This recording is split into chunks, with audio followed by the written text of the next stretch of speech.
আপনারা তো অনেকেই জানেন যে আমি একটা রেলওয়ে কোয়ার্টারে থাকি। আমার নিজের কোনো বাড়ি নেই। তো এখানে কিন্তু আমার বাবা এসেছিলেন বেড়াতে। তো উনি এসে কিন্তু সবার আগে আমি ওনাকে একটা কাঁচি ধরিয়ে দিয়েছি। বাবাকে বললাম, "বাবা তুমি নিজের হাতেই আমার লাগানো গাছের কুমড়োটা একটু কেটে দাও।" কারণ কিনা অপেক্ষা করেছিলাম তোমার জন্যই যে তুমি যখন আসবে তখন এই কুমড়োটাকে কাটা হবে।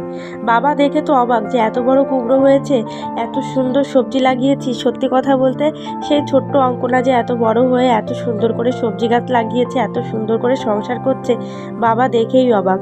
প্রত্যেকটা ছেলে মেয়ে কিন্তু তার বাবার কাছে রাজলক্ষ্মী বা রাজরানী বা রাজকন্যা।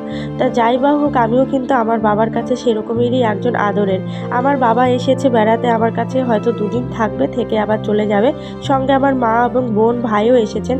যাই হোক কুমড়োটা কিন্তু ভীষণ বড় হয়েছিল। আর এদিকে আদিত্য কিন্তু ভীষণ আনন্দ, ওর দাদু এসেছে ওর বাড়িতে। যাই হোক মিনি ব্লগটি আপনাদের কেমন লাগলো জানাবেন। আর এই হচ্ছে আমার কুমড়ো, প্রায় 3 কিলো ওজন।